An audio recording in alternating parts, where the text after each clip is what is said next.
Welcome to the deep dive. Today we're really getting into the nuts and bolts of, well, business itself, how companies are set up, how they're structured. And, crucially, how you, yes, you can actually own a piece of them. Exactly. Our mission, like always, is to sort of cut through the jargon. We've gone through the sources you sent, pulled out the key stuff. Basically giving you the shortcuts, the important takeaways, so you're really well informed. You might have some real aha moments today about these fundamental building blocks of how commerce actually works, things we interact with every day. It shapes more than we think. Okay, so let's unpack this. I think almost everyone dreams at some point about owning their own business. Oh, for sure. Yeah. That idea of being your own boss. Yeah, the control, calling the shots, making decisions, and, let's be honest, keeping the profits. Mm-hmm. But here's the thing, and this came through really clearly. How much control you actually have, how decisions get made, where the money comes from, who gets the profits. It's not the same for every owner. It really, really depends on the legal structure, the form of ownership. So it's not just I own a business. Not at all. And despite, the millions of businesses out there, most fall into three main categories. Go. Proprietorship, partnership, and corporation. And then there are some other more specialized types we can touch on too. Got it. So let's kick off with the first one, the solo act. The proprietorship, yep. Yeah. Basically, a business owned and run by just one person. And the sources said this is the easiest to start and actually the easiest to end to. Very few legal hurdles. That's generally true. Sometimes it's as simple as getting the right licenses and maybe registering the business name. Like in Saudi Arabia, they mentioned these are often called establishments. And there were, about 1 million of them back in 2017? Yeah, a huge number. It shows just how common and accessible this form is. So what's the draw for the owner? Well, it's pretty straightforward. You have sole control, every decision is yours, and importantly, all the profits. They belong to you. Sounds pretty good. Too good. Huh. Well, here's the major downside. You are personally responsible for all the debts of the business. Meaning, if the business fails, if it owes money, creditors can come after your personal assets. not just the money in the business bank account. Nope. Your savings, your car, your house, anything you own, basically, whether you used it for the business or not, there's no legal separation between you and the business. Wow. Okay, that's sobering. That's a massive risk. It's the biggest trade-off. Total control, total profit, but also total personal risk. Unlimited liability. Right. So if maybe going it completely alone sounds a bit too risky, or you have a partner in mind, what's next? Partnership. Exactly. A partnership is pretty much what it sounds like. A business owned and controlled by two or more people who've made an agreement. And like the proprietorship, it's also relatively easy to start up. Owners share decisions and duties. Generally, yes. It's often simpler to form than, say, a corporation. Partners pool their investments, their skills, their time. And they share the profits. They share profits and losses, too, based on what they agree on. And that agreement is key. The partnership agreement. Yes, absolutely vital. It should be a written agreement covering everything. The business name, who invested what, how profits and losses are split up, who has authority for what, responsibilities, even how you dissolve the partnership if things go south. Okay, that sounds crucial to get right up front. Definitely. Because, and here's the catch again, similar to a proprietorship. Uh-oh. Liability. Liability. In many standard partnerships, each partner is personally liable for all the debts of the business. Not just their share, but all of it. So if my partner messes up, I could lose my house. Potentially, yes. Each partner can lose much more than what they originally invested. Their personal assets are on the line. This is common in many countries, including Saudi Arabia, as the sources noted. Okay, so proprietorships and partnerships offer simplicity and direct control, but with that scary, unlimited personal liability. That's the core trade-off for those forms. So how do businesses get big? How do they manage risk better? This must be where the corporation comes in. Precisely. The corporation is a different animal. It's a separate legal entity. Meaning it's legally distinct from the people who own it. Exactly. It's formed by filing specific documents with the government authorities. It can be owned by one or many shareholders, and it's typically managed by a board of directors. And it's harder to set up. More legal requirements. Yes, definitely more complex and costly to form and maintain than the other two. More paperwork, more regulations. But this structure connects back to that example of Bilal owning shares in the Saudi electricity company. Right. He wasn't just holding paper. He was an owner of that massive electrical power company. Because it's a corporation. Yes. And the key advantage, the game changer, really, is that a corporation protects the owners, the stockholders, from personal liability. The shield. The shield. Your liability is limited to the amount you invested. If the corporation fails, creditors can only go after the corporation's assets, not the personal assets of the shareholders. That seems huge. That must be why this structure allows for such massive scale. Absolutely. It allows businesses to raise large amounts of capital from many investors without those investors risking everything they own. It fundamentally changed how businesses could grow. But there must be downsides too, right? You lose some of that direct control. You do. As a shareholder, especially a small one, you likely won't have direct input on daily decisions. That's delegated to management and overseen by the board of directors. And the profits. You don't just get them automatically. Correct. Profits belong to the corporation first. You only receive a share if the board of directors decides to issue dividends. Okay. And forming one involves... Yeah. What? Articles of incorporation? Bylaws? Yes, you need those foundational documents. Okay. And you have to establish a board of directors. They're the ones who make the major policy and financial decisions. Like those big names mentioned, Saudi Aramco, Al Rashi Bank, Sabic. They're all corporations. Textbook examples of large corporations. Other disadvantages can include more complex decision-making processes involving managers, the board, shareholders, and definitely more record-keeping and regulatory oversight. And taxes. I remember something about that being different. Right. In many places, corporations pay corporate income tax on their profits, and then shareholders might pay personal income tax on dividends. Though the source mentioned that in Saudi Arabia specifically, income tax is typically only applied to foreign investment companies or foreign partners in partnerships, not broadly on domestic corporations in the same way. Interesting nuance there. Mm. Okay, so we have the big three, proprietorship, partnership, corporation, each with clear pros and cons. Mm-hmm. So what does this all mean for someone starting out, or even just trying to understand the businesses around them? How do you choose it? It feels like a big decision. It is a big decision, and ideally, you think about your long-term goals right from the beginning, because switching later can be complicated. So when is each one generally the best fit? Let's start with the proprietorship again. Proprietorship is really ideal if you value independence above all else. You want total control, you're willing to accept all the risk, and you just want to work for yourself. The simplest path, maybe? Often, yes. Remember that stat.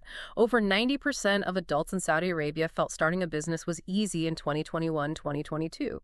That often points towards the relative simplicity of setting up as a proprietor, getting licenses, registering the name with, say, the Ministry of Commerce. Okay. And partnership. When does that make more sense? Partnership works well when you have, perhaps, a shared idea with someone else. You want to combine resources, maybe you have complementary skills, and crucially, you believe you can work well together, sharing the management, the investments, the risks, and the rewards. So it's about collaboration and shared risk-reward. Exactly. Pooling strengths. And then the corporation. Who opts for that? Corporation becomes attractive when growth and scale are major goals. If you envision needing significant outside investment down the line, or if you want the business to potentially outlive the original founders. Because ownership can just change hands by selling stock. Right. That makes transferring ownership much easier and allows for raising capital more readily. It also appeals to people who just want to invest in a business and share in potential profits, but without getting involved in the day-to-day running of it. Passive investors. Precisely. So it serves both ambitious entrepreneurs planning for scale and investors looking for opportunities without operational burdens. That clarifies the main choices really well. But you mentioned specialized forms. So it gets even more interesting. Yes, there are variations and other models for specific situations. It's not just those three. Okay, like what? Well, you can have specialized types of partnerships and corporations. For instance, a limited liability partnership or LLP. Limited liability. So like a corporation's benefit, but in a partnership. Sort of. It identifies certain investors who cannot lose more than the amount they invested, offering some protection. But setting one up is usually more difficult and costly than a standard partnership. Okay, so a hybrid structure almost. Mm-hmm. What else? Then there's the joint venture.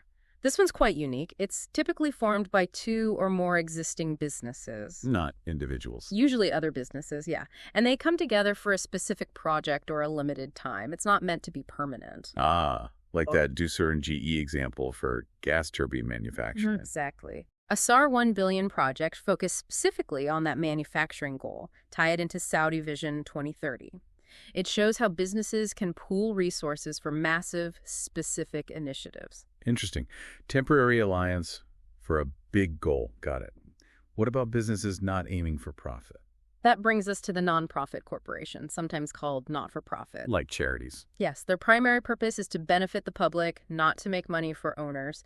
Think educational institutions, charitable organizations. The examples given were King Salman Humanitarian Aid and Relief Center, Mawada Women's Charity Association. And they have advantages like tax breaks. Right. They're generally free from corporate income taxes, which helps their mission. They fund themselves through grants, donations, that sort of thing. Okay. Any others? Yes, cooperatives. These are interesting because they're owned by their members, serve the needs of those members, and are managed in their interest. Member-owned. How does that work? You might have consumer cooperatives where people group together to buy things more cheaply, like a food co-op, or business cooperatives, maybe farmers banding together to market their products collectively or buy supplies with more bargaining power. It's about mutual benefit for the members. Strength in numbers for the members themselves. Precisely. And one more that's very common, the franchise. Yeah, we see those everywhere. Subway, Dunkin' Donuts. Exactly. A franchise isn't really a form of ownership in the same way, but a method of doing business based on a contract. Okay, explain that. You have the franchisor, which is the company that owns the main product, service, and brand, like Subway Corporate, and the franchisee, the person or company who buys the right through a written contract to operate a business selling that product or service in a specific way, often in a specific location. So the main company gets to expand quickly using other people's money. That's a big part of the appeal for the franchisor, yes. They expand using franchisee investments while keeping control over the brand, quality, how things are run. And the franchisee, what's in it for them? They get a potentially proven business model, brand recognition right out of the gate, often training and support. They run the day-to-day business, keep the profits. But they have to pay the franchisor something back. Usually, yes. A franchise fee up front, and often an ongoing percentage of sales or profits, royalties. Like the example of Shahia Food Limited Company operating about 400 Dunkin' Donuts in Saudi Arabia. They're the franchisee. Dunkin' is the franchisor. Okay, wow. So proprietorship, partnership, corporation, plus LLP, joint venture, nonprofit, co-op, and franchise.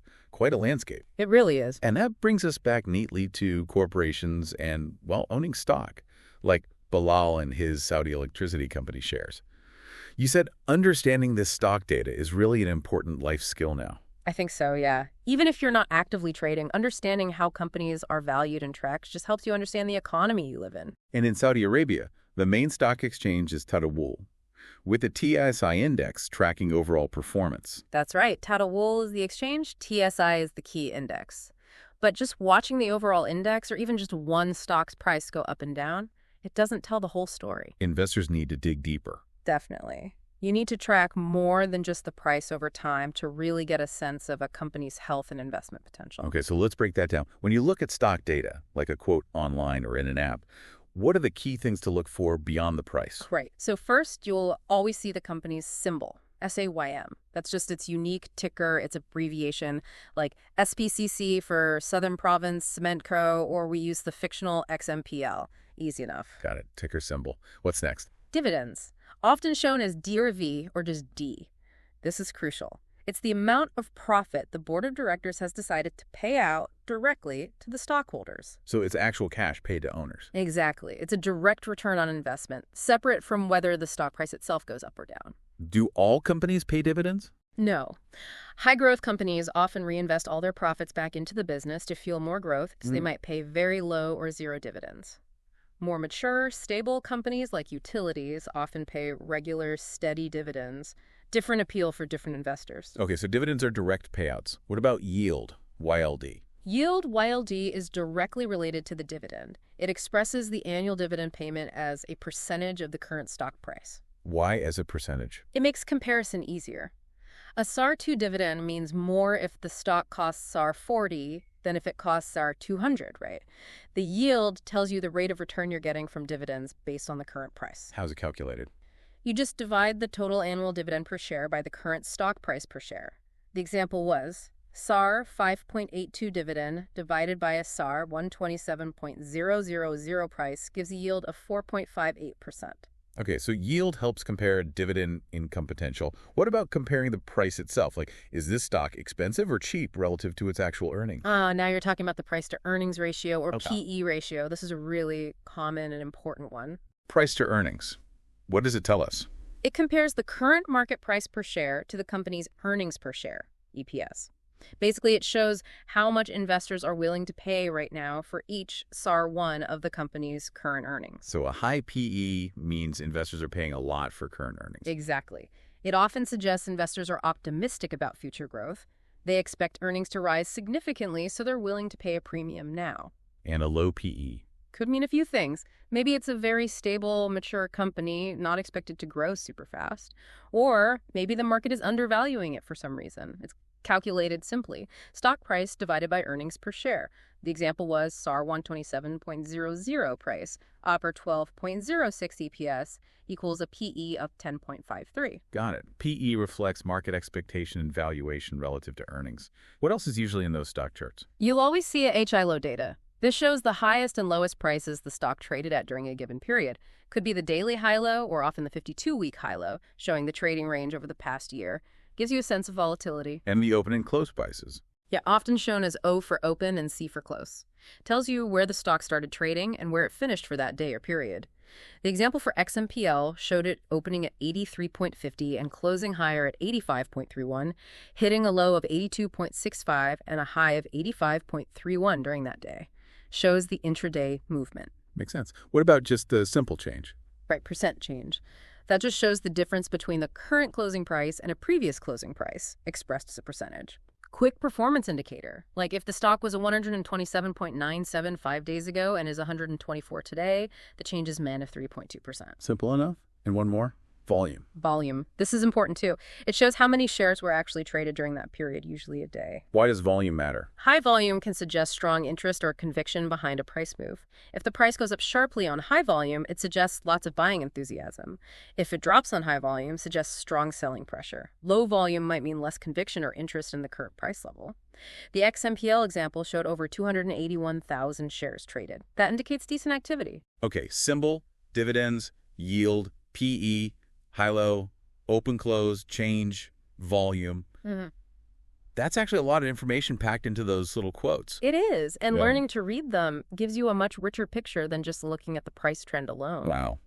We have definitely covered a lot of ground today. We went from the single person starting a business The proprietorship, yeah. all the way through partnerships, the complexities and protections of corporations, The specialized forms like JVs and franchises. and then right into the nitty-gritty of how we track and understand the value of these corporations through stock data. It really connects everything together. It does. It shows how these abstract structures translate into tangible investments and market signals. So here's a final thought to leave our listeners with based on everything we've discussed. Okay.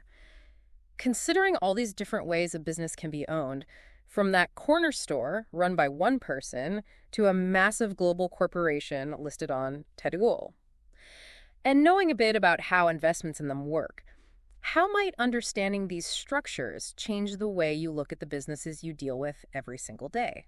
That's a great question.